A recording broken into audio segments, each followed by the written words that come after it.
मैं हूँ मरियम ज़बूर, पूरे साल में सिर्फ़ 1 ही महीना आता है रमज़ान का। ऐसा भी नहीं है कि आधे साल रमज़ान चल रहे हों। सिर्फ़ 1 महीना आता है रमज़ान का, तो उसके अंदर भी लोग अपनी हरामखोरी करते हैं। शुरू के 15 दिन तो लोग अपनी दुकानें पूरी तरह बंद रखते हैं, सिर्फ़ असर तक खोलते हैं। और उसके बाद जो असल दिन शुरू होते हैं लैलतुल क़द्र वाले, वो कुरान पाक में खुद अल्लाह ताला ने, अब लोग उर्दू में पढ़ें तो लोगों को कुछ पता चले और लोग ज़रा इधर-उधर की बातें करना छोड़ें, मज़ारों को मानना छोड़ें तो लोगों को कुछ पता चले, नहीं तो लोग जाहिल ही हुए जा रहे हैं कि रमज़ान की 10 रातों की अल्लाह ने कसम खाई है कुरान में। कसम खाने का मकसद बहुत बड़ा होता है और कुरान में साफ लिखा हुआ है कि लैलतुल क़द्र ये कोई मनहूस शब बारात नहीं है। शब बारात की कोई हकीकत नहीं है, ये एक आम रात है जैसी सारी होती हैं और रात में तो वैसे भी इबादत करनी ही चाहिए, तो इसमें भी कर लो, ये एक आम ही रात है बस। कोई इसकी अहमियत नहीं है, कोई हकीकत नहीं है। तो लैलतुल क़द्र जिसका कुरान पाक में लिखा हुआ है कि फ़रिश्ते उस रात को उतरते हैं और वो हज़ार साल की इबादत से बेहतर है। हज़ार साल तो इंसान की ज़िंदगी की उम्र भी नहीं होती, यानी इतनी इबादत करे अगर वो, तब भी कम है। और कोई इतनी इबादत करता नहीं है कि सारा दिन इबादत करता रहे या हमेशा सारी नमाज़ें पढ़े या सारी इबादत करे। तो बर्बाद हो जाएँ सारे लोग और सारी हुक्मरान जो कि कुफ़्र फैलाते हैं। वो लोग जो कि इन मुसलमानों के बीच में पाकिस्तान में काफ़िर हैं, यानी छुप के काफ़िर हैं, मुनाफ़िक हैं। तो वो दानिस्ता उन लोगों ने ये सब खोल दिया है कि बस रमज़ान के अंदर शॉपिंग करनी, गाने सुनना है, ईद को आ जाए तो गाने सुनना है। जबकि ईद रमज़ान का एक तोहफ़ा होता है और जो रोज़ेदार होते हैं उनके लिए रहमतों बरकतों का दिन होता है ईद।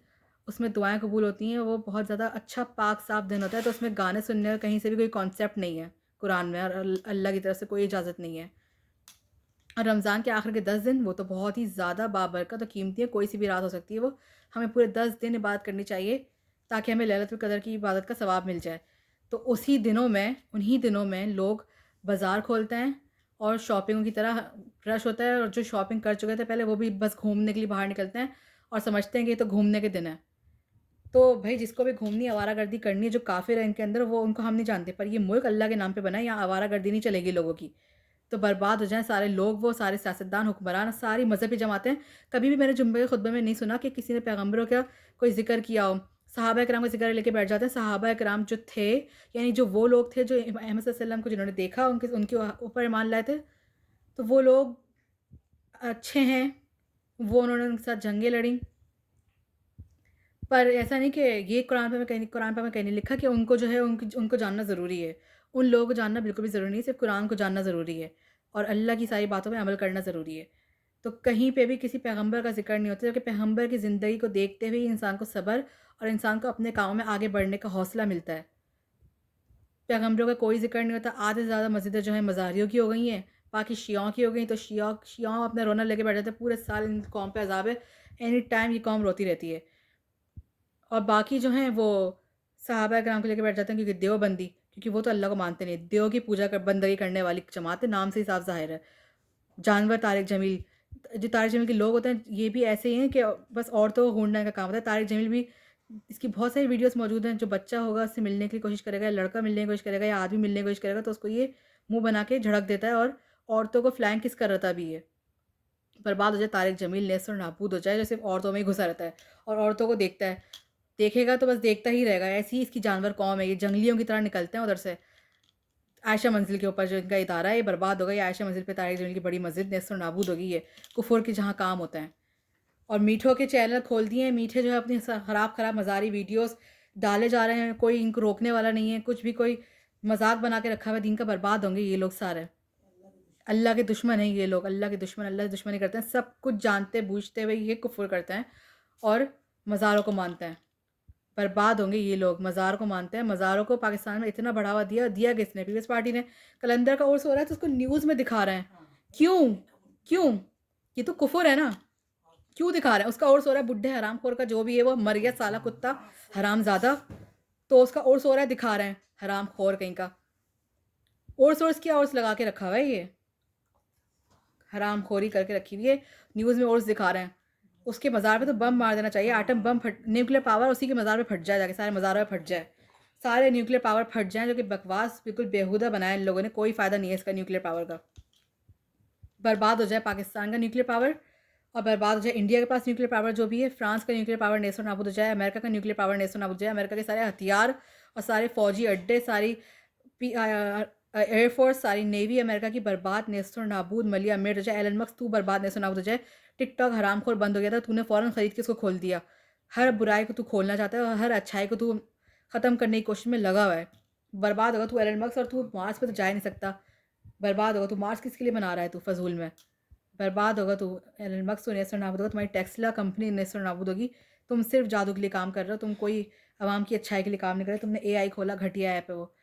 हर चीज़ तुमने घटिया ऑन करी है। बर्बाद होगा सारे। और पाकिस्तान के अंदर रमज़ान के अंदर आखिर के 10 दिन पूरे बंद ही रहने चाहिए। जिसको भी शॉपिंग करनी है, ये उसूल बन जाना चाहिए कि जिसको, मुसलमानों का मुल्क है, उसूल होने चाहिए मुसलमानों के लिए यहाँ पे। जिसको भी शॉपिंग करनी है पहले कर ले, या फिर असर तक दुकानें खुलें। उसके बाद शाम को दुकानें बंद, क्योंकि वैसे भी लैलतुल क़द्र मगरिब के बाद शुरू होती है और तुलुए आफ्ताब तक रहती है। ये सूरह क़दर में लिखा हुआ मौजूद है। बर्बाद हो जाएँ सारे। और रमज़ान के अंदर तो इनको आवाम को सपोर्ट करना चाहिए, जगह-जगह जो है इनको अच्छी इफ्तारी करानी चाहिए, अच्छे खाने प्रोवाइड करने चाहिए लोगों को। तो कह रहे थे हम कि चीनी के स्टॉल लगाएँगे और आटा देंगे। आटा आटा भी देना सही है, पर चीनी तो सिर्फ़ ज़हर है। खजूरें दें, अरब के अंदर लोग चलते-फिरते खजूरें खाते हैं, उनके कद वगैरह, उनकी सेहत बिल्कुल सही रहती है। खजूरें दें, इनको देना है आवाम को तो फ्रूट दें। पाकिस्तान में फ्रूट का कॉन्सेप्ट तो बहुत कम ही है। इतना लोग फ्रूट नहीं लेते, जितना लोग घटिया मिठाइयाँ और घटिया चीज़ों पे जाते हैं। जूस भी यहाँ पाकिस्तान में मिलेंगे तो उसमें भी चीनी घोप देंगे लोग। मिठाइयों में चीनी, हर चीज़ में चीनी। चीनी तो ज़हर है, इंसान के जिस्म में कहीं भी चीनी की ज़रूरत है ही नहीं। जो मीठे की ज़रूरत इंसान के जिस्म में है, वो पूरी हो जाती है शहद से और फ्रूट से और खजूरों से। और शहद का, फ्रूट का और खजूरों का तो कुरान में भी ज़िक्र है। यहाँ पे अच्छे खानों का कोई कॉन्सेप्ट नहीं है। ड्राई फ्रूट्स लोग खाते नहीं हैं, लोग अच्छे सीड्स नहीं खाते। सिर्फ़ क्या खाते हैं लोग, गंदगी खाते हैं, गंदे खाने बाहर बिकते हैं। अंतड़ियों के मुर्गी के अंतड़ियों का ऑयल बिक रहा है। क्या चाइना वाले बन गए क्या? चाइना से दोस्ती करके ख़राबी आ रही है पाकिस्तान में। वो जैसे गटर का ऑयल बना लिया चाइना वालों ने।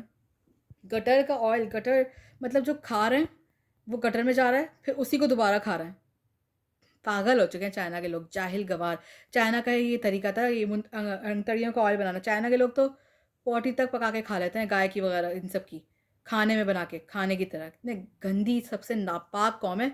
और अल्लाह ने नापाकी करने के लिए बना के, कुरान में लिखा हुआ साफ मौजूद है कि जो हमने तुम्हारे लिए 4 पाए बनाए, उनको खाओ पियो और अल्लाह का शुक्र अदा करो, पर उनके अंदर उनके अगड़म तगड़म मत खाना, वो हराम है। तो अंतड़ियों का ऑयल पाकिस्तान में आखिर बिकता ही क्यों है? बर्बाद होगा पाकिस्तान, जो मुसलमानों के लिए दुश्मन बन गया है, दुश्मन। बैंकें नेस्तों नाबूद होंगी सारी, जो सिर्फ सूद और रिश्वत दे रही हैं। और सारे इदारे नेस्तों नाबूद होंगे जिसमें सिर्फ रिश्वत हो रही है। अब अगर किसी को वकील बनना हो, जैसे अगर मुझे वकील बनना होता तो बनते ही कैसे? वकील बनना थोड़ी अपनी मर्ज़ी से थोड़ी कोई फ़ैसला कर सकते हैं। वकील बनना यानी कि पूरी तरह जो है सामने वाले को सपोर्ट करना और उसकी बातें मानना। नहीं मानोगे तो तुम्हें वकालत करने नहीं देंगे, तुम्हें आगे नहीं बढ़ने देंगे। हुकूमती इदारे में जाए एक नॉर्मल बंदा तो जाए कैसे? सिर्फ़ और सिर्फ़ फ़ाइलें आगे बढ़ानी, तुम्हें चुपचाप से और साइन करना है और रिश्वत लेनी है, फ़ाइलें आगे करनी है, बस कोई सवाल नहीं करना। काम नहीं करोगे तो तुम्हारे अलावा बंदे बहुत हैं काम करने के लिए। तो फिर बंदा करे क्या? ये तो पूरा मुल्क ही मुसलमान का दुश्मन हो चुका है, मुसलमान कमाए क्या फिर? अगर कोई गरीब मुसलमान अपना बिज़नेस खोले, तो वो खोले कैसे? बैंकें तो रिश्वत दे रही हैं, रिश्वतखोर हैं, हरामखोर बैंकें। कोई भी ऐसे कर्ज़ नहीं देगा। तो मुसलमानों का मुल्क जब बना ही ला इलाहा इल्लल्लाह मोहम्मद रसूलुल्लाह पे ये मुल्क था, तो यहाँ पे ऐसी बैंकें होनी चाहिए थी जो कर्ज़ा दें, जो सपोर्ट करें, पर वो रिश्वत ना लें, वो कर्ज़ा वापस लें। बर्बाद हो जाएँ सारे इदारे। पाकिस्तान के अंदर सिर्फ़ यही काम रह गया है, स्कूलों का इफ्तिताह करते रहेंगे। कराची के अंदर से बसें निकाले जा रहा है वो आन के, क्या नाम है उसका? शर्जील मेमन हरामखोर, बस उसको कह दिया है, पर्चा लिख के दे देती है फ़ौज, आन के पटर-पटर बोल देता है, बस वो सारा पर्चा रटा हुआ पर्चा आन के रट देता है आन के। और सिर्फ़ बसें निकाला जा रहा है, बसें शहर में कहीं चलती हुई नज़र भी नहीं आ रही। वो घटिया बसें बंद हुई भी नहीं है कराची में से। और मरियम नवाज़ सिर्फ़ स्कूल और उस पे काम करे जा रही है।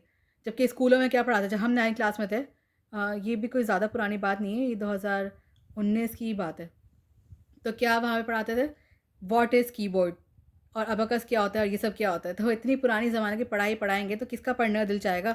साइंस यहाँ पे पुराने ज़माने की पढ़ाते हैं, हर चीज़ पुराने ज़माने की। साइंसदान यहाँ पे कोई है नहीं पाकिस्तान के अंदर। कोई तालीम नहीं है, तालीम एक शऊर होती है, उसमें मज़ा आता है पढ़ने में बहुत ज़्यादा। साइंस को पढ़ने में, समझने में, अल्लाह की कुदरत को समझने में, साइंस मतलब अल्लाह की कुदरत को समझने में मज़ा आता है।